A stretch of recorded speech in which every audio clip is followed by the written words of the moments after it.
All right, we're live here in Malta with the 59-kilo national champion, Wascar Carpio. Wascar, how are you doing? Good, man. It's been great. It's been great. We're feeling good. Excited to compete. Yeah. All right. So coming into this, there's been a lot of talk about, what you're planning to do. So why don't you give us the rundown? What your first and foremost, what your first goal is coming into this comp? First goal is of course to win, become a world champion. It's been a goal that I set out for myself 2.5 years ago, and I look forward to accomplishing that here on Sunday. And then what's your secondary goal that you're looking for? We're looking to attempt to make the Sheffield team and compete on that platform in 2024 in Sheffield. So what would that require for you to do in order to get to Sheffield? So in order for me to get to Sheffield, I would need to hit 95% of the world record total. So between all three, we need a total of 637.5 kilos. Since there's no option to chip world records to get to that total, really is 636, but we have to hit that 637.5 in order to make it successfully. All right. So up to this point, what has been your best total so far? What'd you do at PA Nats? PA Nats, we did 613.5 and came very close to 623. 623. And what was it on the last pull? The last deadlift, I missed it on the up and down. So technical miss, which we've went back to the drawing board, fixed the things that we needed to fix. So it should be there. It will be there come Sunday when we need to pull it. Mm-hmm. And you've been really open with your training. Like you're not really hiding anything. So what has been your biggest deadlift that you've hit in prep so far? We've hit the same weight that I missed, which was 590. That I attempted on the platform and we missed it, and then now we've now successfully hit it in training, and now that gives us a lot of momentum, a lot of confidence going into Sunday, being that we're gonna need to pull that, or maybe a little more. You never know. All right, yeah, I like it. I like the confidence.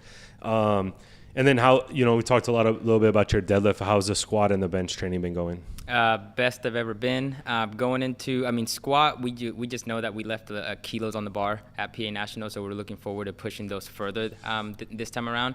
And then bench, we did come with this very small injury on my left shoulder that didn't allow us to push the bench as much as we wanted to. So now coming into Worlds, 100% healthy, really. I couldn't have asked for a better prep.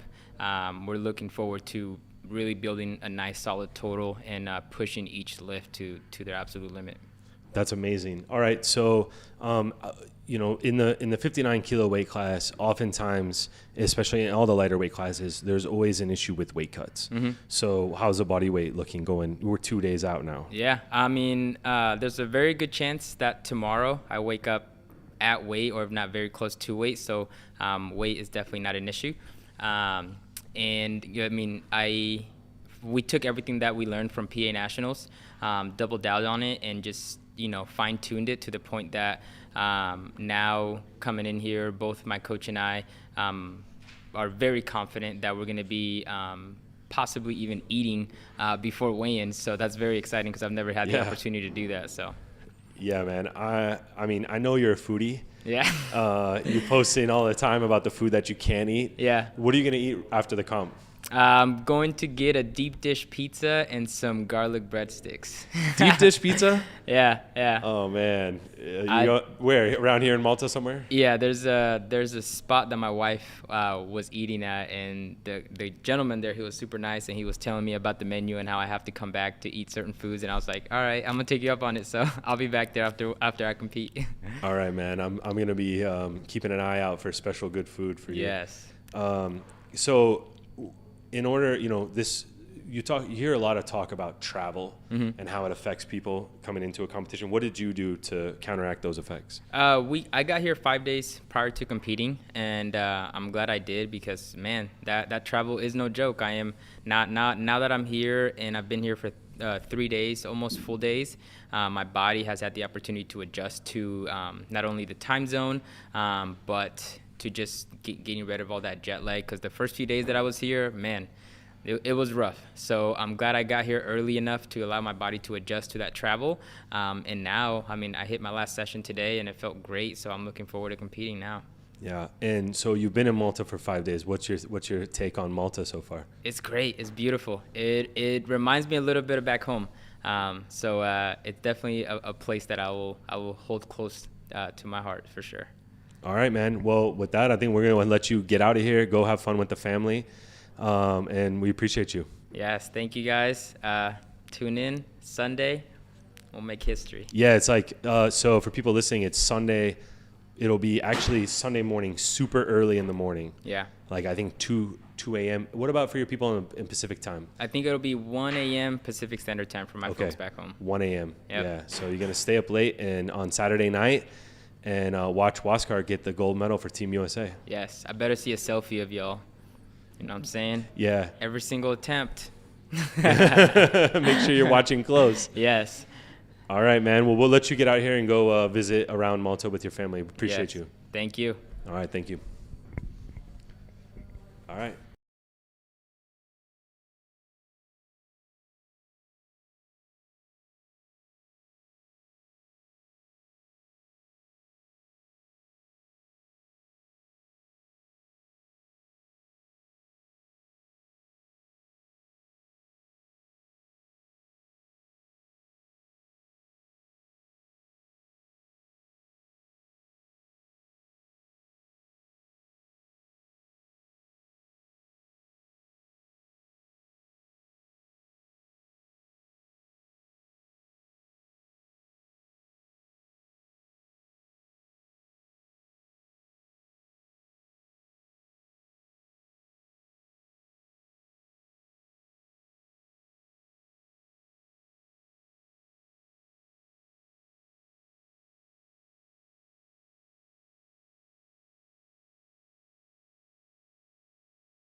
All right. Next up, we got the 47 kilo gods over here. Heather, Carpio, Espinal. How's it going, you two? It's going great.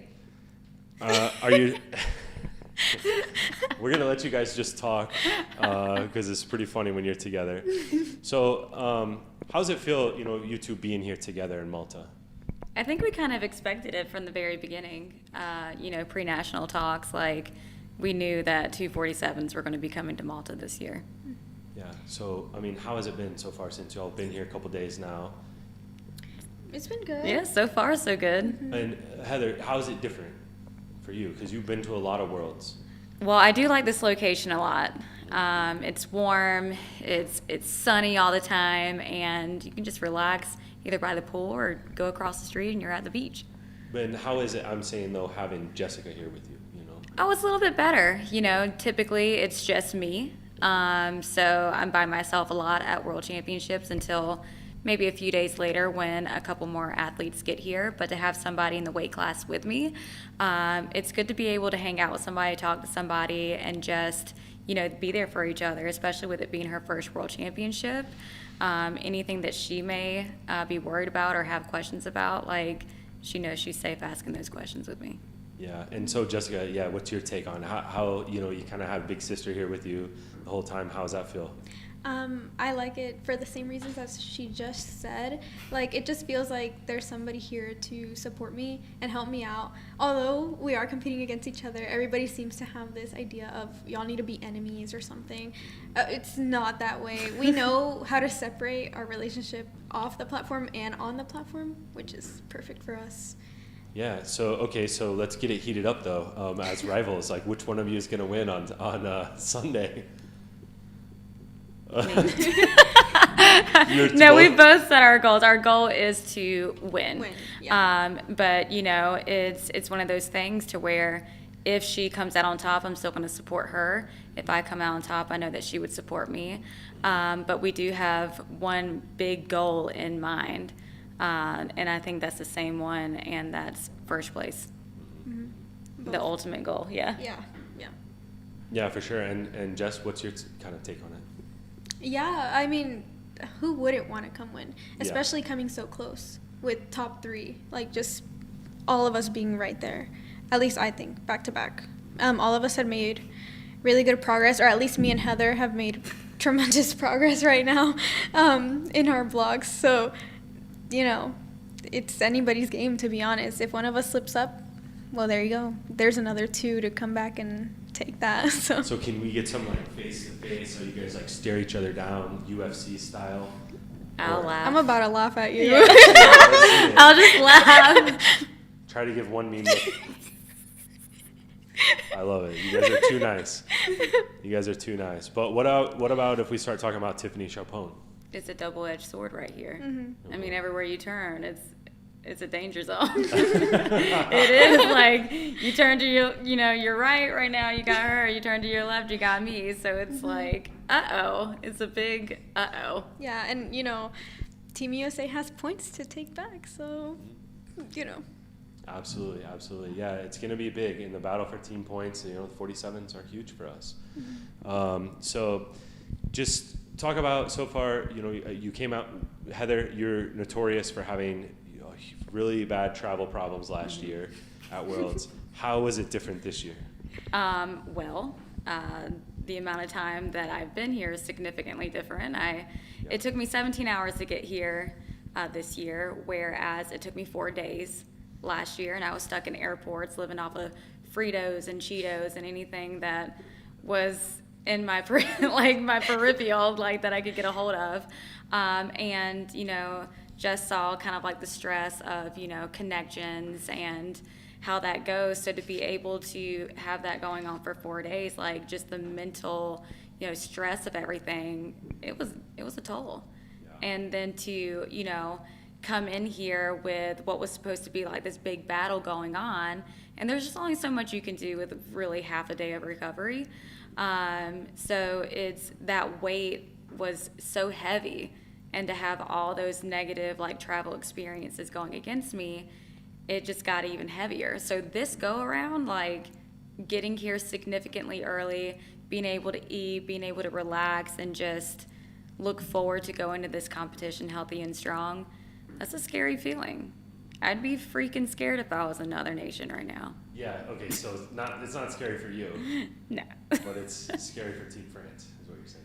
I think it's scary for everybody. Everybody. But if France is listening, yes. But Jessica's not scared, right? No. I'm super secure. And so, Jessica, you kind of took a page out of Heather's old playbook and had a lot of problems getting here. Walk us through what happened. Oh, God. Okay, so it all started in the U.S. We haven't even left the United States. Literally. There was already an hour delay on my flight, which I only had a 2-hour layover in France. So there's no way I was going to make that flight once I got there after the 10 hours. During the 10 hours, fine. That flight was a piece of cake. Once I landed, I was like through security. It was already past the time my flight should have left. So they did. You know, calling airlines here and there, seeing if I could change my ticket, because I had bought a supposedly changeable ticket to Malta. That didn't end up being the case, so I had to buy a whole new ticket, which was 7 hours later than my original flight. And, you know, just waiting in that airport, getting allergies from random things, and I guess random dogs around. There was one that like pooped in the middle of the floor, and like the lady just like smeared it everywhere. I don't know why she did that. Yeah. But like, I don't know. Maybe things are different in France. I'm sorry. Maybe things are different. I don't know. But like, I just don't know why you wouldn't clean up after. Okay. Anyway, but finally back on that flight, what is it? Oh, I was checking my bags. I was the first one in line, and I was the last to board the plane and even like get into the terminal, because apparently my ticket wasn't showing up, even though I had just bought it. And I even called like an hour after I bought it to make sure it was okay, like it was all, you know, cleared and ready for the flight. And the dude on the phone said it was fine, so I was like, all right. Come time, and it's 3 hours, we're on the phone scrambling with the agent here and the agent in my face, you know, all telling me different things, and we're like, but we bought it, here's all the receipts, y'all do something because I need to get on this flight. And although we were like a long time out, we did make sure to buy our tickets far out, and we even changed them to leave at an earlier date. I mean, I wouldn't have changed that for the world. I'm glad. I'm super anxious about these things. Yeah. Because if that would have been like yesterday, I was supposed to travel Thursday originally, I would have been getting here, Saturday morning. That would have been horrible for me, especially first time nerves and all this stuff. So I'm chilling right now. I'm feeling good. So as it was, when did you actually end up getting into the hotel? I got here like midnight on the 7th, so like, I don't know, maybe 10 p.m. Texas time. I don't know. I don't know the time change, but I got here pretty late. But you still got here, I think I was still here earlier than Heather. Right? Yeah, so just despite, you know, you had all the stress from being in the airport and dealing with all the people and everything, but in the end, you still made it here in plenty of time because you planned ahead and you were going to get here really early if you hadn't had these flight mistakes, right? Yeah, I'd rather spend way more money getting here early and like spending more money on hotels and all this stuff than to get here late and have a bad performance on my first Worlds. Yeah, exactly. All right, well, good move, like a veteran. I think you had some good advice. It's a Texan in me. I don't know. I love it. All right, so Heather, you have been very open about, you know, your training coming into this. Yeah. You've hit some crazy numbers. You've posted some crazy stuff happening with your deadlift. You want to tell us about it? Yeah, like deadlifts has been going significantly well. You know, after nationals with my injury, I had to do a whole bunch of RP 6s, 5s, 6s, and it just taking that time and being patient, I think really helped execute when they got to like 7s and 8s, and a few months later, here I am at a 9. And then going into my heaviest deadlift session, you know, I made some pretty significant jumps for that 200, 180, 190, 200. And I knew when 190 flew, I didn't want to make any jump in between because I knew 200 was there. And I just kind of didn't want to waste that energy. So where people saw that as like probably an RPE 10, which rightfully so, I saw the video too, it felt very good in my hands to where I even said, all right, if 205, 207 and a half is on there, I'm going to pull it. Like it's very doable, especially at one of the highest peaks of training where my body is starting to feel a little bit more fatigued. TMI was that time of the month, so that was also going against me, but came out on top with that. So deadlifts this cycle, you know, even though it's been going very well, it wasn't my favorite lift this training block. Okay, so what was your favorite lift? Bench. And tell us what's been going on with your bench. I think that, you know, surprised a lot of people. I was posting in the close friends where, you know, the coaches, you were, where my bench was just like skyrocketing. I've been very consistent with like 70 and 72 and a half, probably 75. But here I am all of a sudden benching 85 kilos. I took the initiative to stop wearing wrist wraps while I was benching because without wrist wraps, I was able to put the bar in my hand in a different position, in a more comfortable position to where I was able to push more weight. So I think between that and benching every training session, not only left me more jacked, but also stronger. So bench has been very exciting. And because I do bench every session, it kind of took away from me noticing anything with squat. Even though that's been going very well, bench was just so mind-boggling for me. So I was more excited about that than any squat I did, even though I've still been doing killer on that as well. Bench just overshadowed it for sure. So don't give out any numbers if you haven't already, posted them publicly and things like that. But where do you, what was your best bench that you posted? You don't want me to give out the numbers? I don't want you to if you haven't already. It was in the 80s. Yeah. Okay. Nice. So that's huge. I mean, so what do you attribute it to? You increase your frequency? Well, I'm not going to say that we increased my frequency because I was unable to do a lot of volume due to like medications and stuff like that, just making my body very tired. But it was just how we went about it with, Larson presses and just doing a lot of things that was going to build that upper body. Again, like tempos, Larsons, and just those super long pauses definitely helped me to be comfortable with a heavier weight as well. And that was stuff that you hadn't been doing in the past? I mean, minimally. I think I was training twice on bench, but we also took one of my training days away. So instead of 5 training days, I was only training 4 days. So I think that extra rest day definitely helped me. And your squats also been going up? Oh, yeah. So, I mean, what do you attribute? I mean, you're pretty deep into your career. You've already won world championships. Yeah. You had, the battle with Jessica at PA Nats. Did it just leave you super fired up to get that performance, kind of that bad taste out of your mouth from PA Nats? Or what do you attribute to all these successes? Because all 3 lifts are popping off for you. Yeah, it's just being resilient. Things happen, right? And I can be mad about it, and I can, sulk about it and be sad and complain the entire time. Or I can do something that's going to benefit me, because it does suck. South Africa sucked. Being injured and having to be weekly in the hospital sucked after nationals. But I didn't allow that to stop me, because there was plenty of times where I did want to stop. Getting bad news from hospitals, not getting the right medications. Like, it does take a toll on you mentally and emotionally. But when I had the right people on my side encouraging me to continue on, between that and just trusting the process of being patient, I definitely think it has led me to this point here where you could say I'm fired up, but it's exciting. I'm excited because I feel good. And I think, a lot of people forget that there is that point in training. It will come back because injuries suck, performing bad sucks, but you will get back to that point where it's exciting again. I'm there. Well, it's awesome to see you excited again, because I think the sky's the limit when you're super pumped like you are right now. All right, and so Jessica, talking about your training, you've kept everything super close to the chest here. You haven't really shown very much except for on close friends and things like that. But just don't give us specific numbers, but tell us how your training overall has been going. Honestly, since PA Nats and my quad injury, we really took some time to, dial it back a bit, get that back to being healthy.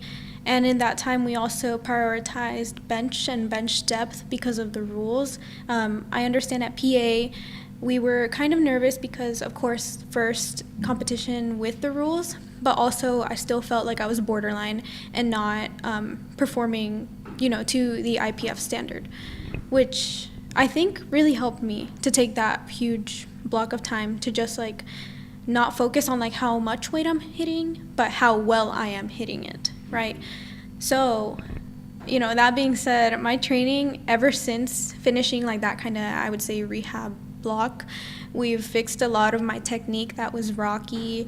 Even you would think at the high level, you're set 100% on your technique. There's always something you can improve. Oh, yeah. And for me, I found, and I'm super I I guess, nitpicky about my technique. And if something feels off, or if I tilt or something, I will find out what it is. And I'm going to, you know, work on it and fix it.